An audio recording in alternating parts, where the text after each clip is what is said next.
Welcome aboard, cruisers. I'm Don from Eat, Sleep, Cruise, and we just returned from the inaugural cruise on Discovery Princess.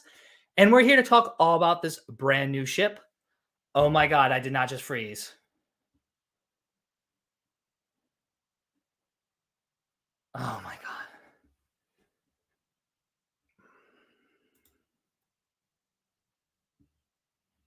My God.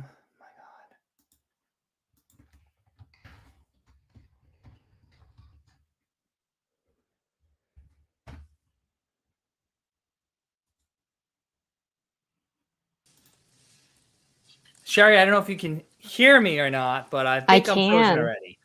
Yeah, I think we can hear you, Dawn. Oh, But those internet issues, they come at the worst times, don't they? Oh, I they think we do. can. They do. I can. Yeah, I think we can hear you, Dawn. But those internet issues, they come at the worst times, don't they? Oh.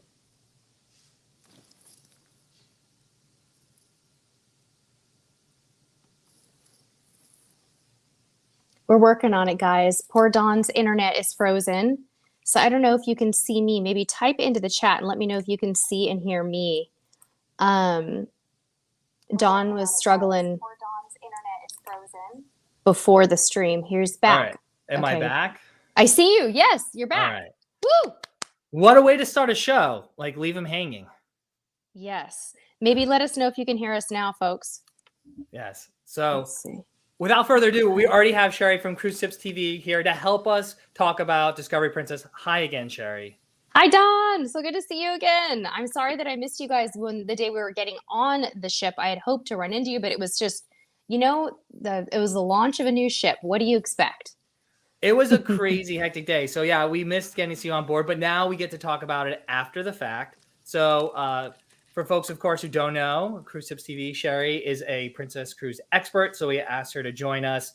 She sailed on several Princess Cruise ships and, of course, was on Discovery Princess for the day. So, you got to see her. So, speaking of that, why don't you tell us, because we didn't get to see you, what did you get to see of the ship? We've seen all your great stuff on Instagram. It seems like you got to see almost all of it.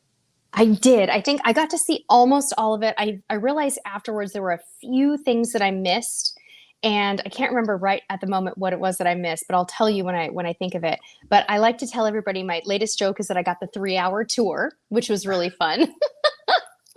I really did. I got the 3-hour tour. So what we did is we went from basically from bottom to top and then walked back down again and made sure that we covered everything. So we saw the top deck area with all of the pools, that beautiful wake view pool, the double sky pools, which are absolutely fantastic and such an incredible use of pool deck real estate. We got to see the retreat pool and then move up to the sanctuary cabanas, the sanctuary hot tubs. I also got to see that very new, interesting strip of cabins that are lining the retreat pool, which is an interesting concept. I think that the line has done that on a few other ships. From what our Patreon community told me that they have done this before, but very interesting area. And then we got to see the kind of the main piazza and everything surrounding the piazza.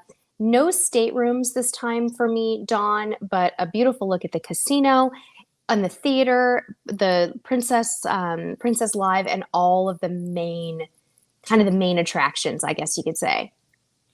Yeah, I mean, it sounds like you got to see all of it in 3 hours. That's amazing. I mean, we honestly only got to see one cabin, ours. Mm-hmm. But and now, did they at least give you a meal on the ship? You were running around all the time. Yes. Did you at least get to eat something on there? Yes, we decided. My tour guide, who is a wonderful employee from Princess's corporate office, who volunteered to take me around for the day, I wanted to know where he wanted to go.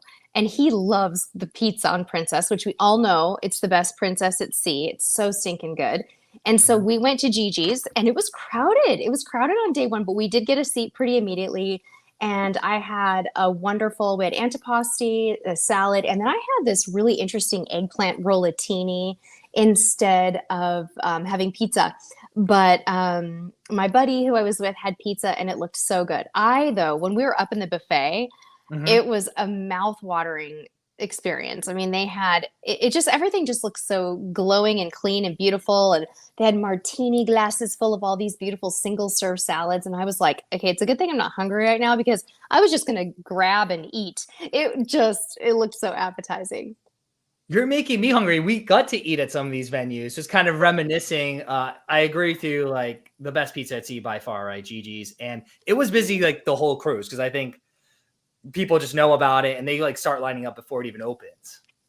That's what I've heard. I've heard that it had quite the line around, and that was never my experience on past Princess ships. Huh. In fact, when we went on Royal Princess in November 2019, on embarkation day, Alfredo's, which is the equivalent of Gigi's, was completely dead, and we thought we were pretty cool going in there and finding a seat, and no one else is there. But yeah, I guess it's really gaining in popularity.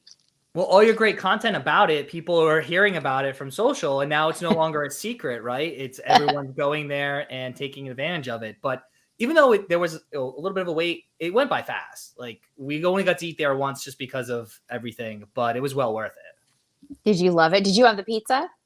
We did. Heidi is a big pizza fan, and so am I. So we just did pizza. Oh, we got tiramisu. We tried that, and we got a little sweet spot. But yeah, no, it's amazing. And wish we could have gotten there more. We tried one other day, and the line was almost down to like Princess Live. Like the prince, Oh it was my like gosh. lining the wall, and we're both like, no, we'll try something else. It is worth a little bit of a wait, but that seemed a little bit. But we went on like noon, like peak time.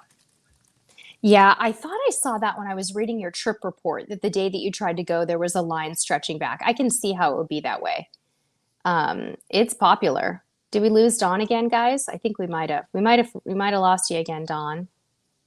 But that's okay. I'm looking at the chat. Heather, ooh, how exciting. Heather's going on Discovery for the Love Boat Cruise in October. Yes. Are you back, Dawn? I'm somewhat back. So yeah, I'm trying to get to all the great comments here. And so folks, let us know if you plan on going. Discovery Princess sounds like some folks are, and then let us know your questions you have, of course. And if I'm not here, we just have Sheri to kind of tap us in and take over. And I'll call Comcast tomorrow about this internet connection. So I feel you, man. It's a day in the life, right? it is. It always comes at the worst time, as you mentioned earlier. Now, you said you've been on Royal. That's the same class of ship, right? Have you been on other ships in this class? Because we've only done one other cruise, and it was Majestic, which seems like it's a lot, even though it's part of this class, right? It's a really different ship than, say, Sky or Royal or now Discovery. Exactly. That's what I've heard too about Majestic. Yeah, Royal is the only Royal class vessel that I've been on.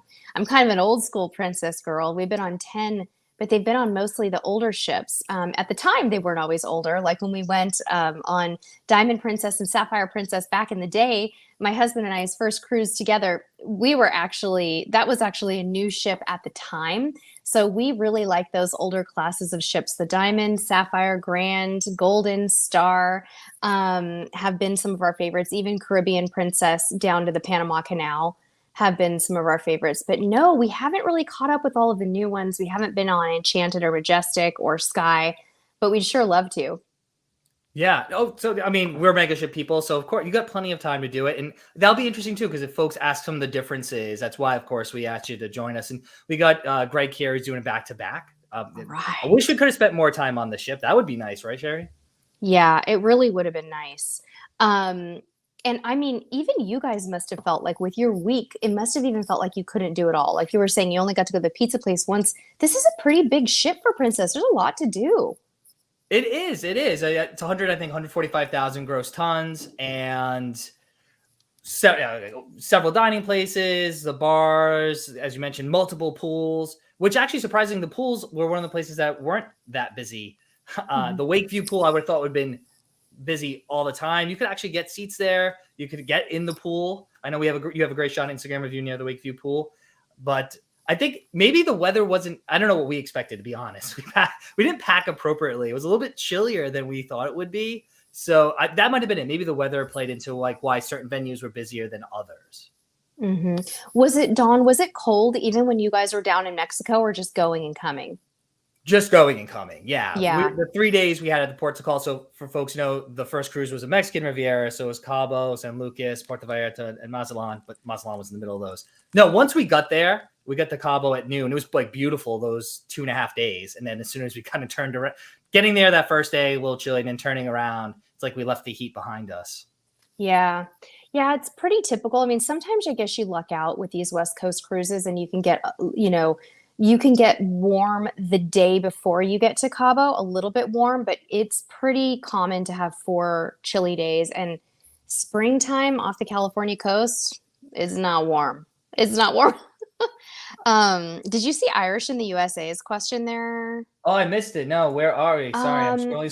So many great. I love people checking in. Thanks so much for connecting Yeah. with us on Facebook, YouTube, wherever you are. I see our friend Raphael. I put him up there. Said what a great pair. And they're actually in the ship right now. So Raphael and Alana, hi guys. Hope you're having a great. We know you're having a great cruise. You've been posting all over social. So thanks for joining us, at least Raphael. What is the question? Irish and USA. And by the way, hi Raphael and Alana and Baby V. We got to I got to talk to them today. They gave me a call. They're kind of close to where I live, which was really awesome. Let's see here. Okay, I've lost it. Oh, I know that we can both answer this, but I think you should take it because I'm curious if you've had this experience, Dawn. Irish in USA said, was the chef's table available? That is a good. I wish I could find it. It actually wasn't on our cruise. Okay. So there were a couple things that we know princess cruisers love. So the chef table wasn't happening. They weren't doing the pub lunch either, which I know is a popular activity, right? They do the pub lunch. Afternoon tea was going on though, so we got to do some afternoon tea, which actually on one of those chillier than expected days was really well done and kept us nice and warm. They had some finger food, scones and things. So I think because of protocols, they're still kind of adjusting some of these things. So no chef's table and no pub lunch, but they did have afternoon tea. Got it. And the tables where the chef's table Lumiere will be held are beautiful. They're located at the aft of the dining room and they're surrounded. I think, didn't they have kind of like they were surrounded by big wine racks, Dawn? Did you see those at the back? Beautiful. Yep. Yeah, no, they're really, I mean, they're well lit too. It's kind of like a little showpiece right in the main dining room. But yeah, they were there and they were actually set, but they never had the chef's table because we inquire, we asked about that. A lot of eat, sleep, cruise. So the eat has to come first. So lots of food questions out there. But no, unfortunately, I think they're still working through, like I said, some of those different protocols and what they want to do. I think you could eat with other parties because they have the Dine My Way, right? Where you you could request a private table or to dine with others. So they still were allowing that, but for whatever reason, the chef's table hasn't come back yet. At least on that ship. Maybe they honestly with COVID, they probably haven't set it up yet, right? And they're waiting until things maybe ease up a little bit. I wouldn't be surprised. You're right, because it's kind of an intimate experience. Like you're like sitting with a bunch of strangers at a small table. That makes sense. Right. And it's long, right? The chef's table is usually close to 2 hours. It's so many courses, so it's an extended period of time. Yeah, exactly. Amanda's got a cool question there, Dawn. She says, you see that one? Oh yeah, you got it. Found it. Does the ship have the ocean terrace? My husband is hoping they will. Yes, they do. Did you eat the sushi, Dawn? I didn't try it, but I saw it.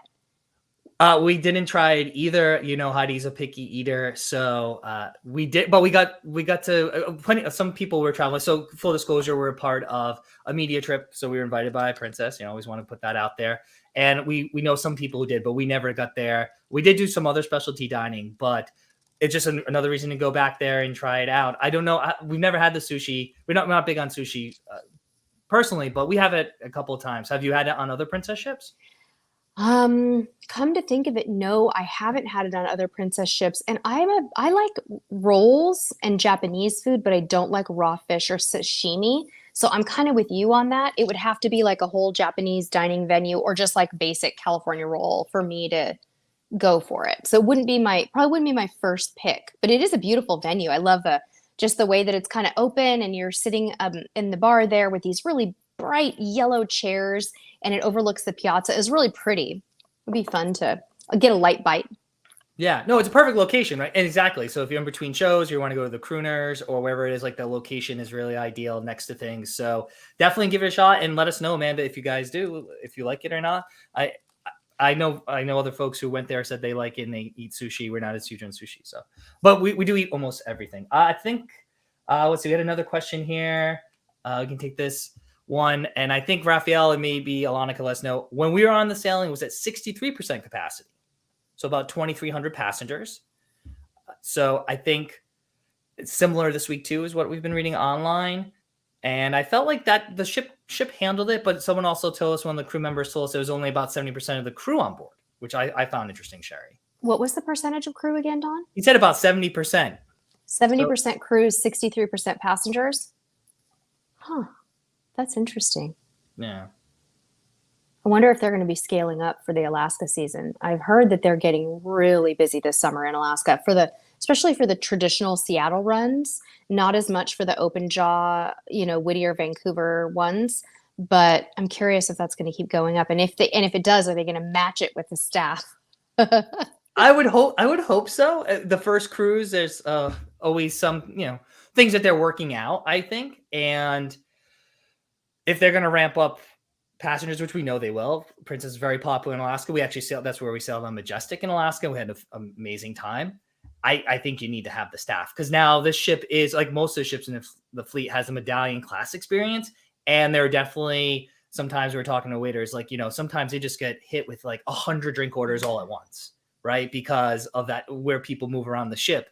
And if you're going to have even more people in Alaska coming back and they're going to eat or order food, I think hopefully they'll have more people on board. But now, I don't know, for folks who know about the Medallion, if you want to talk a little bit about Sheri, but the Medallion is kind of their replacement of a key card in the Ocean Medallion class experience. Allows you to do so much on the ship. Now, Royal must have had that when you were on there, right? Yes, it did. And it was our first Medallion class cruise experience. And boy, was it addictive. We were like, how are we ever going to cruise without this? This is such an exciting experience. There's so much to it.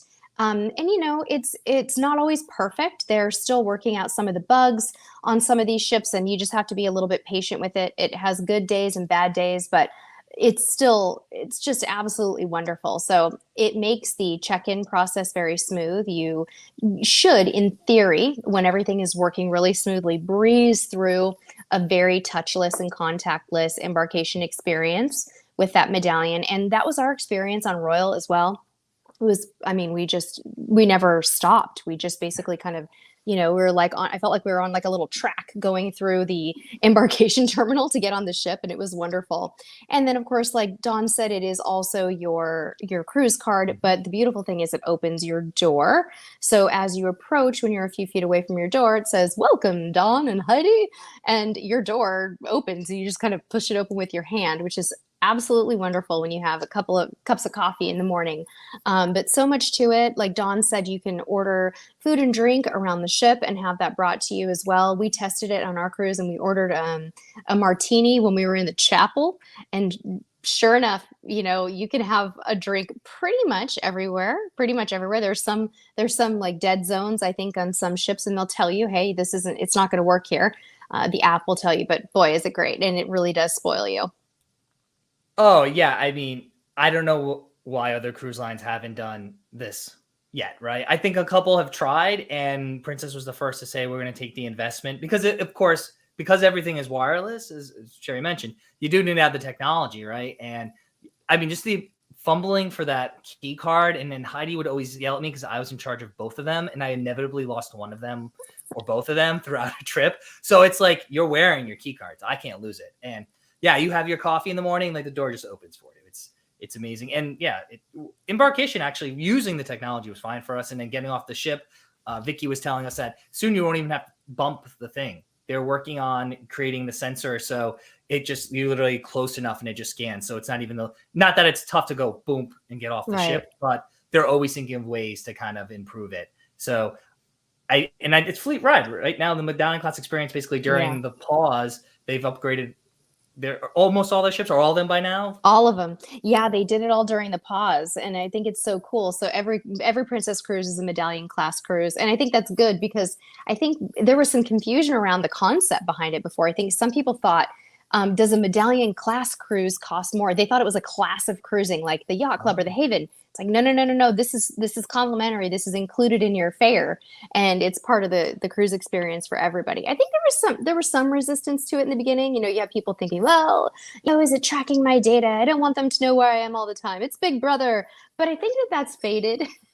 I think that now it's down to simplifying the registration. When you get your Medallion in the mail and you have to do the registration and you have to work within the apps, that I think is where Princess will probably work to simplify for cruisers who maybe aren't as tech savvy.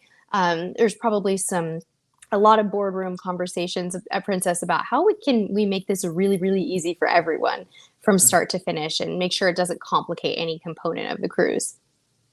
Well, I think, and Vicky was talking about, so some of the executives on board were mentioning this, and that's one reason why it's not just the app, it's the Medallion device, right? Because if it was solely your phone, you have so many, you have Apple, you have Android, maybe someone's got a microphone phone out there. What iOS, what operating system you're on, do you have all the updates? So the app is still important, but they have the touch screens around there. And yeah, the Medallion is kind of easy. You just wear it and it does a lot of it for you. So they're always thinking of ways to improve things. Question here, and I'd love to get your take on it. So about the bar. So Crooners, I'm not sure was on Royal. I know it's on some of this class and some not, but does Royal have the Good Spirits bar? Okay, is Good Spirits at sea the best bar, or would it be Crooners? I really liked Good Spirits. I thought it was cool. Crooners is cool, classic. I love the red upholstery and everything, but I'm not a big piano bar person, so I'm going to go with Good Spirits. How about you, Don? It is a toss-up. I feel with having Crooners and then you have kind of the piano bar, the Crown Grill bar, like right there. It was different. It was just more classic music as opposed to kind of a little bit more traditional piano bar. I would say the drinks are definitely better at Good Spirits. I think I love the presentation, and they have select hours where the bartender kind of walks you through the ingredients for some of the drinks, and they have the little videos that they play. I would say the drinks were better. It's in a different spot. So on Majestic, it was, I think, a higher deck. It was in kind of like the Piazza area, where here it's closer down on deck 5. I don't know. Is that what it's like on Royal? It was a bigger bar, so it's definitely more lively than Majestic. Yeah, I can't remember, but I'm with you on the drink menu. To me, even though I didn't get to taste anything, it looked more appealing at Good Spirits. I completely agree with you. Yeah, but Crew Bar still has plenty of cocktails. It's got a pretty solid martini bar menu. But yeah, I would think I would lean towards Good Spirits. Both of them were busy on our cruise, so I guess it is a toss-up, depending on what you prefer. Do you prefer the entertainment? Because Good Spirits only has the bartender talking and stuff. There's no live music there, but you have the whole deck 5 like kind of area and vibe going on. Or do you like the music? So you can't go wrong with either one, right? Yeah, I completely agree. Don, are you guys going to do your awesome your dining and bar guide for this ship like you often do? We were working on today. Thank you for. I wish we could put that up as a question. We are. We are working on that now. And folks who know, like, actually, I missed someone up here. I'll get you up. Someone said that they met us, I think, on one of the cruises and wanted to say hi. And then that both of us, Sheri, have inspired someone to start their own YouTube channel. So I see you in the comments. I'm trying to keep up. But yeah, we'll do our dining guide. Our review went out earlier this week. If you want to see kind of our day by day, a classic travel log where we actually detail everything that went out earlier this week. And I know you've been doing like your social media ship tour, and I'll admit Heidi does more social media than me, so I don't know if your ship tour is done or are you still in the midst of doing that, Sheri? Yeah, I only did an Instagram ship tour. Right. I did kind of a walkthrough, and that's done and posted in a highlight. It took me a week to get it done because work was so busy when I got back. And then we just did a first look article at our website, cruisetipstv.com, with just maybe, 25, 30 photos around the ship, but not a full video tour. Just not enough time to do it. But I think that the Instagram, the vertical, is kind of a fun, quick way to take a look at it. If you like being on Instagram and that's the kind of thing you want, if you want a quick hit, it's a good little look. No, I think that makes, that's what I meant. So yeah, is that's safe. So folks want to check it out where you get to see everything. And honestly, everything is kind of, people want that shorter look. We have our video review, as you know, being edited, and that takes time. And then we also will hopefully get a ship tour up there, but it's just really tough to put all this stuff together, as you know, and we work, as folks know, Heidi and I also work too. And this is our passion project. We love cruising, but getting all that stuff together sometimes has to take a back burner to other things and work and stuff. So, but yeah, we've been watching on social media, and we're jealous because you got some great shots, because we had to wait to get on the ship and you had it kind of to yourself a little bit. And like, oh my gosh, you got some good shots of like the pool decks and all the public venues. You know what? We did get lucky. It was pretty quiet. However, it was really cold and cloudy. So when it started to get sunny again, even though we'd been to the top deck, we kind of ran back up there to try to get the sunshiny shots again, because pools look so much better in the sun. So that is true. So, well, you did a good job. Again, if folks check it out on our Instagram, Cruisetipstv, of course, has a nice little ship tour, and it's just like Neely says, quick hits. So we've talked about food, but we have more food questions. And you mentioned we do our food guide. So what's the first thing that, and I think we already mentioned the pizza. So maybe we'll do the second thing, Sheri, if that's okay. Because I would assume you would say the pizza is probably the first thing that Bill should try when gets on board, right? Yeah, I'm going to go with Gigi's. I think it's a great day one thing. If you can get into the MDR, if they're doing lunch on embarkation day, I think that's one of the lovely things about Princess is that they typically offer that. But if they don't, I wouldn't be afraid of the buffet on embarkation day. I usually steer people away from it, but I got to tell you, the layout up there is so nice. And I don't know how it was on your cruise, Dawn, if it got really crowded, but the food selection was just really high quality and it all looked very what's the word, it just Appealing? wasn't frenetic. It was it was appealing. The food was appealing and beautifully presented.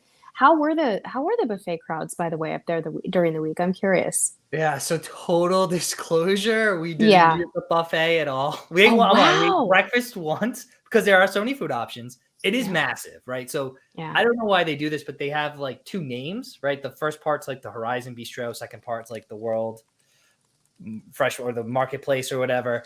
My favorite part is the pastry shop or the bakery. I think it's called pastry shop on this, but that place, right, the venue right in the middle where you get all the little, like in the morning they have all the croissants and the danishes, and then during the day they have little cakes and baked goods and breads. Like, I'm such a carb guy, so that You is mean kind of the place I stop. downstairs?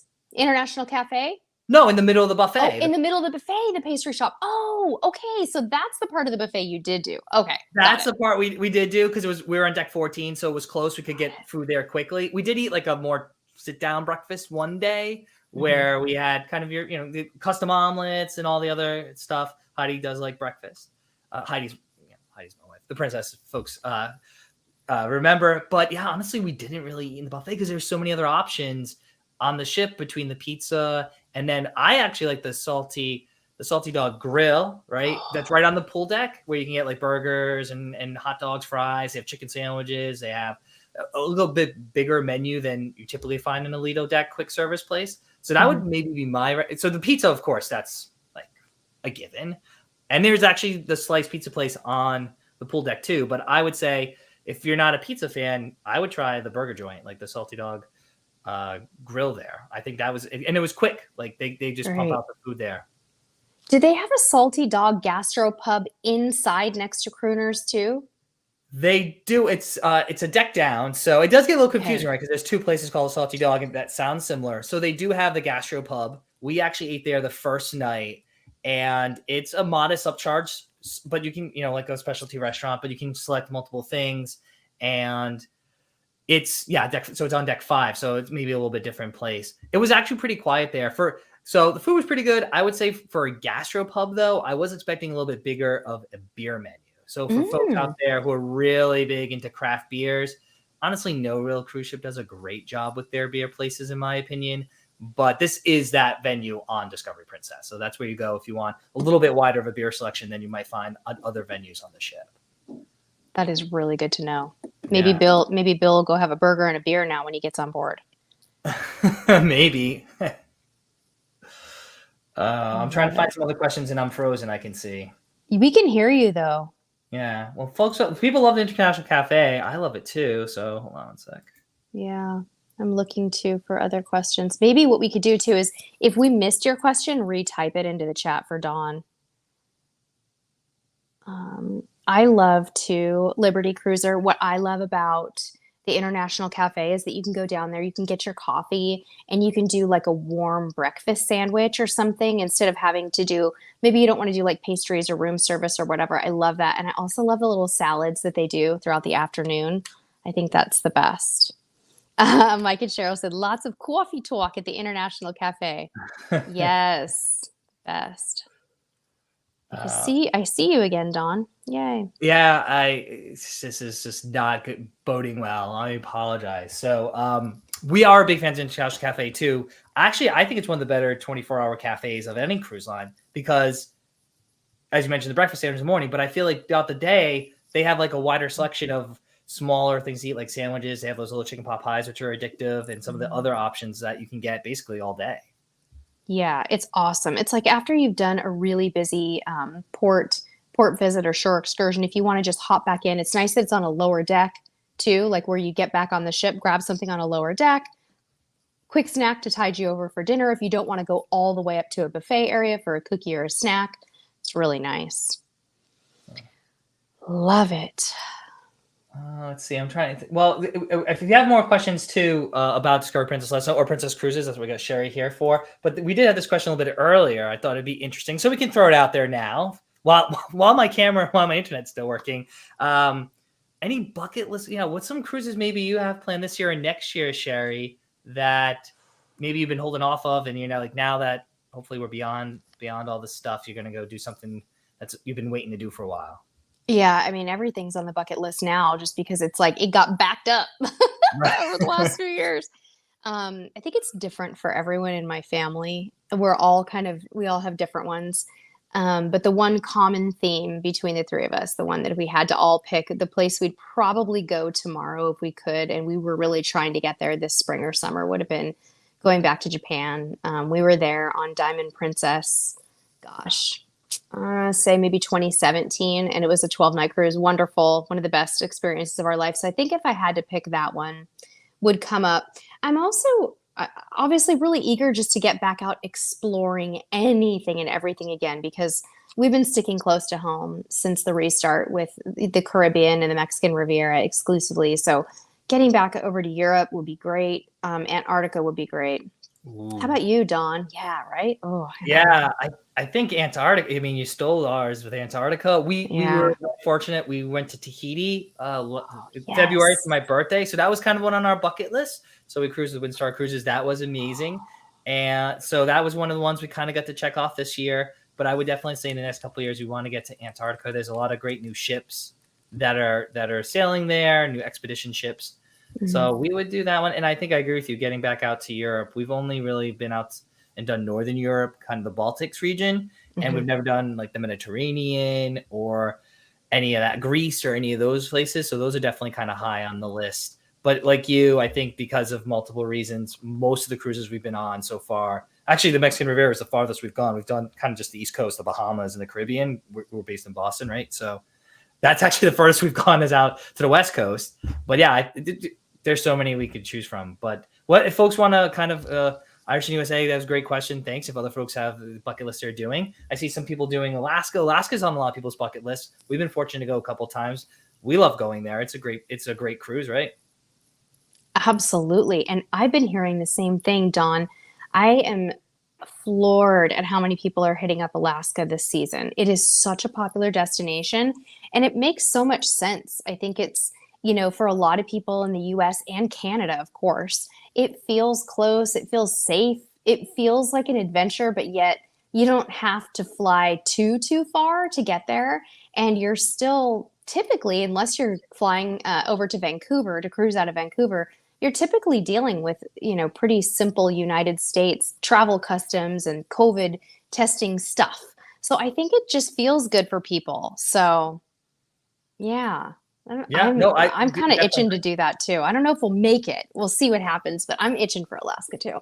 Yeah, we were fortunate. We went twice last year because I was like, when they opened up, A, we wanted to give them the business, and B, I figured usually there's 6 princess ships sailing, for example, or HAL or any of them. And then it was literally like 1 ship or 2 at most at each port when we went. So we were very fortunate it was like, quiet. But people should definitely get up there and check it out. And like I said, for a bucket list, it's one of the closer ones because everyone always has like Tahiti or Antarctica or Hawaii. Those are all great places, but they are kind of far to travel. So we had a question here from Helen about using the Medallion app in the MDR. So I can talk about our experience, and then maybe if you want, Sheri, you can mention your experience. But we're pre-bookers, so we pre-booked everything before we even got on the ship. And I think we only had to modify one thing, and it was simple. We just kind of clicked, did it, and we showed up. They had 2 lines: reservations, no reservations, and then there wasn't really a line anytime we showed up anyway. So it was seamless. It was easy, and like I said, we did most of the stuff beforehand. But have you had more experience, kind of on these ships doing it on during your cruise? I haven't, because Dine My Way is new, and so I haven't actually cruised with Princess since the restart at all. But Did you do that? I didn't. I'm excited to hear this because I didn't know you could use Dine My Way to book before your cruise. Oh That's yeah, so yeah. You can do it all right on the app before your Oh, cruise, before the and cruise. yeah. Wow. But I know a lot of people. So now people aren't crazy like us. You know, we have our we have my schedule and we make sure we stick to it. Right, Heidi's rules. But you could do both. And like I said, we changed one reservation, one or I don't want to lie, one or two, but not many. Mm. So and either way, even if you don't have reservations, like I said, the line wasn't too busy anytime. We went around, or we're earlier eater, so like 6:30 ish time frame, and we walked into the have reservations line. They see you coming, right? You don't have to scan it. That's the amazing thing, the Medallion Whoa. technology. They're on the screen and they just confirm your name, like Don and Heidi, and your cabin number, and you're brought to a table. So the reservation system worked great for us. I don't know if how other folks are handling it, but once you get on board, we always do recommend making reservations. We are those type of people, but some people just like the freestyle. That's cool too, right? Yeah. Is there a way? I was trying to figure this out when I was doing my tour, Dawn. Is there a way that you can make Dine My Way feel like traditional dining? Like, can you sit in the same table every night, or can you, or would it have to be that you'd make a reservation for the same time, show up, and then ask to be seated in the same place? Like, how would that work? I think it's the latter. We did ask one waiter that the last Mm-hmm. night because they still kind of advertise it that, oh, you can have the traditional or kind of the Dine My Way. But he mentioned that even if because we had the same time every night in the same dining room, all three nights we ate there, and we Mm-hmm. always got sat somewhere else. And we never officially asked. So in all fairness, but we had the same dining time every single night, same dining room, and we always got sat somewhere else and had a different waiter all three times. Mm-hmm. But we never did ask. Maybe they can make a exception, but I feel like it might be difficult for them because they have it structured a certain way. But yeah, there is no real official traditional dining where like other cruise lines still have the set 5:30 and 8. There's none of Mm-hmm. that. So even if in the app you make a 6 o'clock dinner reservation every night, the same venue, unless you specifically ask, and it might not even happen, you're not going to get the same table or the same wait staff. Okay. Which is kind of a bummer, right? We kind of like, we go like both ways depending on the trip, but traditional, there's something I know classic about the traditional dining experience, right? Yes, exactly. And Princess is a more classic line. So it's Mm-hmm. like, I wonder how people are feeling about that. I'm curious. Well, I'm sure a lot of people are requesting that first night, right? If they're like, listen, I Yes. used your app, I made this, can I get the individual we just had this night? And they'll do their best. And we've done that on Yeah. other cruise lines when we've had their version of flexible dining. If we have a wait staff that's really great, we say, hey, we're dining here these other nights, can we get that person? And usually they try to accommodate you, right? But Yeah, absolutely. yeah, They what do we what thought they was can. interesting. So there's 3 dining rooms, but one was closed because of the lower capacity. We thought maybe they would reserve one for traditional dining, right? Because that's what some cruise lines do. They have multiple dining rooms. They have like traditional dining only one. So maybe that's something they'll think about. But that wasn't the case. The 2 that were open were both my time dining or Dine My Way. Princess, use the right lingo, right? Dine My Way. Both of them were Dine My Way. Neither one of them were traditional. Interesting. Yeah, I'm sure the guest feedback will be coming in hot whichever way it goes. Maybe people will like it more than they expected. Yeah, especially with the ocean now that you can order drinks or you can get food whenever, maybe it will just free up space as opposed to being very regiment where, dinner starts at a certain time. People will be a little bit more flexible, especially in the ports of call. We were in port till 6 or late on Cabo San Lucas. So, right. So and same thing with Alaska. Sometimes you're there a long period of time. So people don't want to rush to dinner at a certain period. But yeah, I mean, that was one feedback I would have, that there wasn't any real option for the traditional dining. Yeah. Interesting. So we have a Wow. question here again for Helen about the pools and covered pools. Interestingly, there's no real covered pool, right? Yeah, I don't think so. For a moment, I was trying to think if the retreat pool covered, but I'm pretty sure that this particular ship does not have any covered pools. I don't think the Royal class has any covered pools at all. Yeah. Anybody know? I think we have several people in here who have been on Sky and Royal who might know, but I'm 90% sure that they're not covered and not capable of being covered.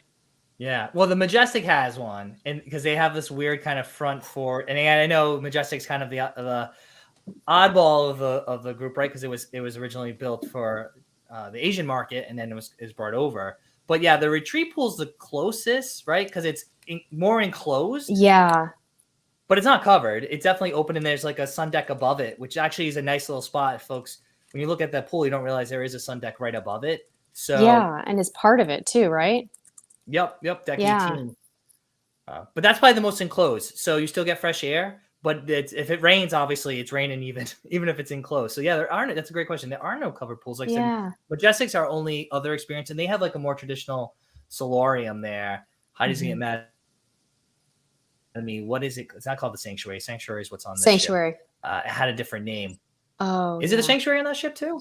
On Prince, Yeah, I'm sorry. You cut out a little bit, Don. So I'm not Oh. sure what you were talking about. Maybe I might have jumped ahead. No, I'm just saying Majestic had they did have like a more typical solarium, but that's not what it was called. Oh. So they have a covered Got it. pool. Right. Yeah, this internet. Oh, Comcast. Yeah. It's okay. You're doing good. That's one of the reasons I like the older princess ships so much. The Grand Golden Star, they do have those covered pools. And when you're cruising in Alaska, oh my gosh, it's so incredibly nice to have it turn into like a solarium. It's amazing. Oh, No, yeah. I would think for all the cruising they do in that region, yeah, that makes sense. And that's why I said Majestic did have one. And that's what I wasn't sure when I got on the ship. I saw on the deck plans. I'm like, now is this going to be covered or not? But it's not. But they do have the Sanctuary in the front of the ship. So this is kind of an upgrade. And I know you got to see it. This is an upgraded area that's kind of a little private, secluded little area. It's partially covered. It's kind of got slated roofing. It doesn't have a pool, but it has a nice whirlpool that looks out the front of the ship. So that's, I guess, for folks, if you're willing to spend a little bit of money, you could go there and enjoy that because, like I said, it's like that kind of partially covered area. Yeah, and prime real estate too for Alaska glacier viewing days. That'd be a great place to be with all that glass around you, but to have a little bit of protection and warmth and not be out on the open decks. I would imagine it's probably going to sell out. Was it Heidi that typed in there Hollywood Conservatory? It must be Heidi. Yeah. She's doing Heidi, her job. hello. We can't see her, but she can be typing for us. And what is she? She's been typing. You're answering way more questions than her. I'm gonna have to tell her when I get off that she's not keeping up with them. But it was called the conservatory, not the solarium. It's like a game of Clue. It was a conservatory with a beach towel. But other ships don't have that. They have the similar setup like this, I guess, in this class, right? That there's the covered pool. Like Sky or Enchanted don't have it. Yeah. Right. Yeah, that was confirmed that the Royal class do not have the covered ones. This is making me want to go on Majestic because I love those covered pools. And I think that it's so great that they built those climatized areas for cooler climate cruising. And Mexican Riviera, I think, should be considered a cooler climate. And you would agree. You guys had chilly weather when you were on the ship. A little bit, yeah. Like you said, those days, and we should have known better. We did a crossing once from like Hawaii to Vancouver, and the 4-ish days in the Pacific were just gray and cloudy the whole time. But the only other time we've been to Mexican Riviera was right before it was January of 2020. Like, talk about flashback, and I remember it being warm and sunny the whole time, or maybe we were just mistaken. And we went in January. Mm-hmm. Yeah, we do get heat waves in January sometimes, and you never know with March and April either. Like today, Dawn, it is 95 degrees. So if you guys would have been out here this week, your whole those first 2 days would have probably been completely different. No jackets required. I mean, it's all over the map. Well, I think it was a question from Bill. Yeah, we are from the Newland, Boston area, so I always think it's also funny, like on the ship day 6. Where it's like 60 degrees, so it's not hot. Right. But I'm still wearing like a polo shirt and shorts. And people have like full-on parkers and like hats and gloves. And I'm like, all right, we got to relax. Southern California peeps. It's only 60 degrees. It's like when you go to Florida sometimes and then people, it's like 55 and they're like putting their heat on. You're like, whoa, relax. But yeah, I guess maybe we got lucky last time. And when we packed this time, we were talking to other people too. It was like, I didn't look at the weather. I'm like, apparently neither did we, because we were like walking around in t-shirts and shorts, and it definitely wasn't that type of weather. That's hilarious. Yeah, Southern California folks, and a lot of people drive over from Arizona for these California coastal and Mexican Riviera cruises too. And if you live in Arizona, you're definitely used to year-round warmth in most areas, right? I would think so. Yeah, it's a drier heat, right? Yes. So I know, and I apologize for all the internet issues. And I know Sheri's real busy, and she just finished work. So a couple minutes, last remaining questions you might have about Discovery Princess or just Princess cruising in general. A lot of great comments. Thanks. I'm trying to get to them all and scrolling, and I don't know what Heidi is really doing down there. I'm just I love just it. kidding. I'll hear it when I get back. We love you, Heidi. We love you. We do. We should get her on these shows, shouldn't we, Sheri? I know. No, we don't want to torture her. Everybody has their strengths and their division of labor, right? Yeah, That's how it is in definitely. our household too. If you tried to get my husband on to one of these, he'd be fighting, scratching, and screaming. Although he'd be good at it. I'm telling you, he'd be great at it. Oh, I'm But sure. Yeah, and I know Heidi would be good on it too. But again, yeah. you don't want to. Everyone has their strengths. So I'm just looking. Any last questions you have for Sheri? Well, again, Sheri, thank you so much for your time. If people don't know who you are by now, I mean, I can imagine. Tell them where they can find you and a little bit more about Cruisetipstv. Yeah, sure. No problem. You can find us on YouTube at youtube.com/Cruisetipstv, of course. That's one of our bigger platforms. We also love to hang out over on Instagram and Facebook. I'm on Twitter and TikTok too. I don't do much on TikTok. I'm not quite there yet. One of these days, I'll try to get the TikTok bug all worked out. But now we are California-based cruise content creators, lots of family content. Prior to the pandemic, we were just starting to launch more into world travel, world family travel, getting out there globally with our son, who is now 13, and we had done a cruise to Asia that went from Japan down to Singapore, and that was one of the highlights of our cruising history. And also took our little junior over to Europe, and we're working in that direction. So we're really excited to get back to that eventually. We do have quite a bit going on our website as well, cruisetipstv.com. So thank you, Dawn, for letting me share that. And also just thank you for letting me talk about Princess. Princess really feels like home to us after 10 cruises on the line. It was my husband and I's first cruise together. I had been on Carnival in high school, but it just feels, it feels so natural and so wonderful to us. And it was really cool to be back on Discovery for a few hours. Even if it was my 3-hour tour, I sure enjoyed it. Well, that's awesome. Well, I didn't know that was your first cruise with your husband. As Heidi tells me, any cruise before her doesn't count. So I think those other ones you just mentioned don't count because your first one with your husband was on Princess, right? Those are the rules. It doesn't count at all. I mean, I was probably 17 years old. I was with my mom and my brother. We shared an ocean view cabin, had bunk beds. I mean, I was like roaming free and like checking out boys. It was weird. It was like, I look back on it, I'm like, that didn't seem real. It was such a lifetime ago, but so fun. Yeah, and now look where you do a lot of great, amazing cruise content about all the cruise lines now. So that's I mean, we like I said, our first cruise was with Royal Caribbean, so we're always a little partial to them too, right? I guess maybe that's what it is. Whatever cruise line you're first with your significant other holds like a special place in your heart, right? It might. It might. Royal Caribbean is amazing, though. You're so right. There's so much to love. So many activities, so much fun, so many dining options. We love Royal Caribbean too. Yeah, and we like Royal Caribbean obviously, and Princess Cruises. They all got something a little different, and some things they do a little bit better. Other cruise lines do other things better, but we just love cruising in general. So I think like many folks here joining us, I'll get on almost any ship. Yeah. Oh yeah. Bring it on. Any ship. So when is the first cruise? Like a family cruise? Are you still having planned it? You're still figuring things out? We've got something brewing. Okay. That's coming up soon here, and we'll let you know. All right. Well, I know you like to keep things close to your chest. I know you hold your cards tight. So yeah, let us know. Of course, always love to promote Sheri and Cruisetipstv and the whole family there. I appreciate that, Dawn. Thank you so much. And it's tricky in our family because our son needs a vaccine exemption every time we cruise. So it's a process. So I'm bringing that up because I know there's some people out there that might be able to relate to that. Mm-hmm. And it makes it harder. We probably would have done 2 or 3 times as many cruises over the last year if we weren't in that situation. So it's a unique thing, but it's changing and it's getting easier. So if you are, someone who maybe has an unvaccinated member of your family or you're not vaccinated, of course, it is difficult right now, but things are opening up a little bit, and there's some exemption programs coming out, including Princess and Holland America. They've just announced that they're going to be starting some exemptions too. So it's getting a little easier. Yeah, I think that's a great point to bring up, right? That we're still, I mean, I think we're coming out of this, but there's still some of these new protocols in place. A lot of things have eased up. So just make sure anyone, whatever cruises you're looking at, know your cruise line's policies, right? And if you need to do some of that extra paperwork, stay on top of it because it can be add a couple extra layers. We're fortunate that I think the cruise lines did an amazing. I know the cruise lines did an amazing job through all this, right? So if we give them a little bit more time, things will definitely open up a lot more sooner rather than later, and then it's just game on, because I think everyone will be sailing all their ships at as close to 100% capacity as they can be, and that day is coming soon, right?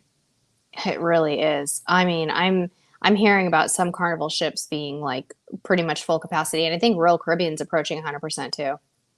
Yeah. No, like I said, we didn't get to ask the hotel director, and I know Raphael was on earlier and Alana on, and I think they have the same capacity, if they're capping it or not purposely, right? Because we know some of the ships are purposely keeping it low. They could go more, but to your point, some are just like, it's on, whatever we sell, we sell. And if we sell out, we sell out, right?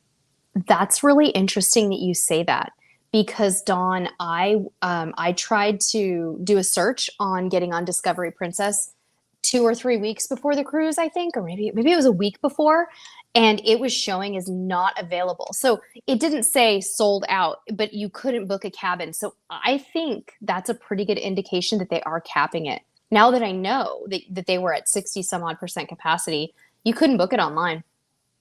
Really? Yeah. I mean, I wasn't going to book it. I just walked through a mock booking, and it was not possible. Yeah. So I think, and also the fact that the numbers are so similar, if Raphael's reporting that they're kind of around the same, I would imagine they're probably, and that makes sense. I mean, why would you want to fill a ship that only has 70% of its crew? No, I mean, yeah, no, thankfully, because I think I remember if we didn't get on it, but Mardi Gras launched, right? And it was like at 75-ish%, 80% capacity. It was like in the 70s for capacity. And some people were complaining that it was almost too busy for the first sailing, if I recall. So it might have been, yeah, it's probably purposeful on Princess's part to be like, no, let's maintain this, because they know by Alaska season, they're going to want to have it at 100%. And yeah, there's no better way to see Alaska by cruise, of course. And I think Princess did a great job. They all do, but Princess has several ships there, and this would be a perfect ship to see it.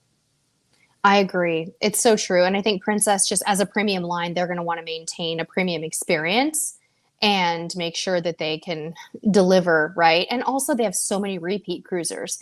Princess has a large contingent of very loyal cruisers who come back, and I think that they have high expectations. So, yeah.